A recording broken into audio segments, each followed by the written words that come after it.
Dong siap gerak. Mulai.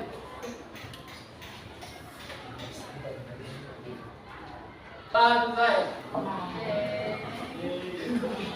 Hari ini Ibu lihat sepertinya masih ada kursi yang kosong. Adakah siswa yang tidak masuk? Ada. Siapa?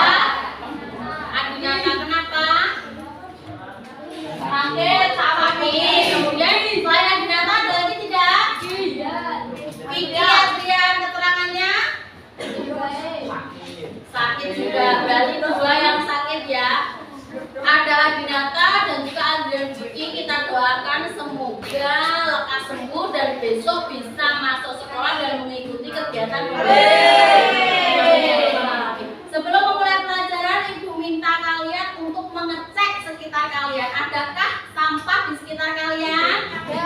Kalau ada bisa diambil, bisa dibuang terlebih dahulu. Yuk, dilihat dulu di sekitarnya ada sampah atau tidak. Mungkin dilanci ada sampah atau tidak. Kalau ada bisa diambil dan dibuang terlebih dahulu.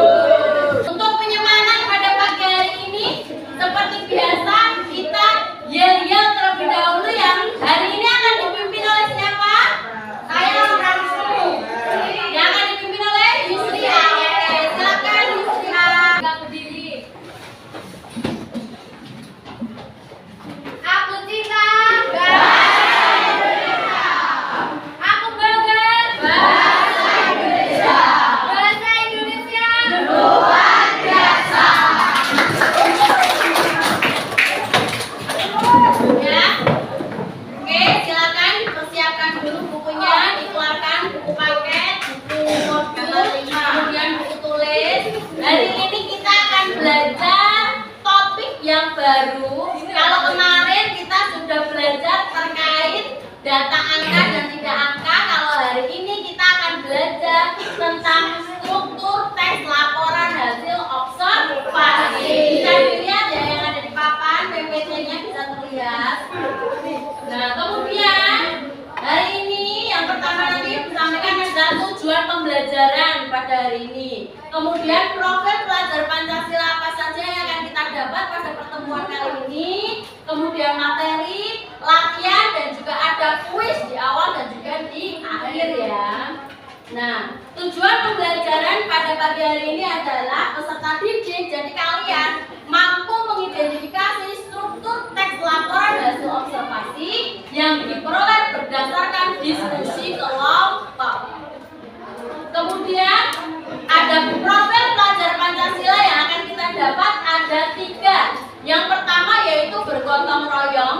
Dari kegiatan kalian nanti menyelesaikan tugas secara berkelompok. Yang kedua yaitu ada bernalar kritis. Dari kegiatan kalian mengidentifikasi struktur teks LHO. Kemudian yang ketiga adalah mandiri. Dari kalian nanti memahami secara mandiri struktur teks laporan hasil observasi secara terperinci. Jadi nanti ada 3. Ada yang ingat nggak? Profil pelajar Pancasila ada berapa? 6. Coba apa saja kita nyanyi dulu. Ada yang masih ingat lagu profil pelajar Pancasila? Coba 1, 2, 3. Pelajar Pancasila beriman dan bertakwa pada Tuhan yang Esa dan berakhlak mulia, berkebaikan lupa, gotong royong mandiri, kreatif dan bernalar kritis. Nah, setelah itu apa yang akan kalian dapatkan dalam pembelajaran hari ini yaitu tentang bisa memahami nanti ya. Kalau kalian tahu struktur teks hasil observasi, kalian akan memahami dan nanti mampu di akhir menulis struktur teks laporan hasil observasi yang baik, jelas urutannya. Nah, di sini ada, dilihat ya di depan, ada kuis ya. Di sini kita untuk mereview materi-materi yang kemarin, masih ingat atau tidak? Tareklah garis sesuai pernyataan yang tepat. Yang bisa menjawab bisa angkat tangannya yuk.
Oke, kita lihat. Ini tadi Mbak Salsa ya. Dilihat. Data angka itu adalah informasi yang terdapat angka di dalamnya. Benar atau tidak? Benar. Mbak Salsa benar. Terus yang kedua di sini ada topik. Tadi dijawab oleh Chevy. Tadi ragu-ragu ya menariknya ke atas terus diangkut terus ke bawah. Nanti kita lihat ini benar atau tidak. Topik adalah pokok pembicaraan dalam teks yang menggambarkan keseluruhan isi karangan. Benar atau tidak? Benar. Nah, kalau data tidak angka merupakan informasi yang tidak ada angka di dalamnya, benar atau tidak? Benar juga. Kalau gagasan utama, terakhir ya tadi Mas Abudin, gagasan utama itu adalah inti pembicaraan yang ada dalam paragraf. Jadi sekarang sudah bisa membedakan topik dan gagasan utama. Kalau topik itu berada di mana? Seluruh isi karangan ya, tercermin di dalamnya. Kalau gagasan utama ada di mana? Ya, setiap paragraf. Pintar, tepuk tangan untuk 4 orang yang sudah maju ya. Kemudian, nah diskusi kelompok di sini ya. Kita akan berdiskusi terkait laporan hasil observasi. Kemudian di sini nanti setiap kelompok nanti mendapatkan 1 lembar kerja peserta didik. Nanti dilihat ini nomor 1 ini dibaca petunjuknya. Ada kelompok nanti yang akan mendapatkan materi di buku paket. Ada kelompok nanti yang akan mendapatkan materi lewat video yang ada di YouTube. Ada kelompok nanti yang akan mendapatkan materi lewat link. Materi lewat link, lewat video, dan juga di buku paket. Jadi nanti nomor 1 ini diperhatikan, kelompok tersebut mendapatkan materi yang lewat mana. Kemudian nanti dicari. Yang lembar pertama ini, kamu diminta untuk mencari struktur teks laporan hasil observasi itu ada berapa. Ditulis di bagian yang kuning. Setelah itu di lembar atau kotak yang bawahnya, jangan ada kuning, kotak di bawahnya. Ini penjelasan dari struktur tersebut. Oh, pertama nanti ada apa? Penjelasannya taruh sini. Dan seterusnya. Kemudian setelah kalian ini sudah, nanti di bagian belakang kalian diminta untuk mengidentifikasi struktur pada teks. Teksnya nanti juga mendapatkannya berbeda-beda. Ada yang di buku paket, ada yang di modul. Jadi nanti sesuai dengan kelompoknya. Nah, dilihat sekarang ya, bisa dilihat terlebih dahulu. Setiap kelompok mengirimkan ya 1 anggotanya untuk mengambil lembar kerja peserta didik. Silakan 1 kelompok mengirimkan 1 anggotanya. Yang mendapatkan link YouTube berarti mengambil di HP.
Yang harus runtut, ya harus urut. Kalau kebolak-balik berarti boleh atau tidak? Tidak boleh, karena itu adalah susunan dari teks laporan hasil observasi. Tadi kamu mencarinya ada berapa struktur teks laporan hasil observasi? Ada 3. Yang pertama apa? Pembuka, yang kedua isi, yang ketiga penutup. Nah, dilihat di sini ya. Ini adalah jawaban struktur sepeda motor di Indonesia. Adakah yang salah tadi pengerjaannya? Masih ada yang salah? Masih ada yang bingung? Terus kemudian ini ada BNI di Kota Padang dan juga Harimau Sumatera. Nah, di sini ya bisa dilihat. Ada pembuka. Pembuka itu berisi pengertian. Biasanya terletak di awal paragraf. Berarti paragraf paling awal, paling atas. Yang kedua ada isi. Isi itu deskripsi bagian, biasanya mengandung fakta yang dapat dipertanggungjawabkan, kemudian membahas rinci objek yang dibahas. Yang ketiga, yang terakhir adalah apa? Penutup atau simpulan yang berisi tentang kesimpulan tentang objek yang dibahas. Nah, kalian sudah menemukan ya struktur teks laporan hasil observasi. Nah, di sini coba nanti ada yang maju ya, nanti jawaban yang benar. Ya, ada petunjuk di sini. Nanti kalian jawab yang keras ya. Yang pertama merupakan struktur teks laporan hasil observasi. Yang kedua biasanya terletak di awal paragraf. Yang ketiga berisi pengertian objek yang diamati. Yang mana jawabannya yang paling tepat? Coba pihak kanan nanti Ibu beri sticky note nanti bagaimana perasaanmu pada pembelajaran hari ini. Gambar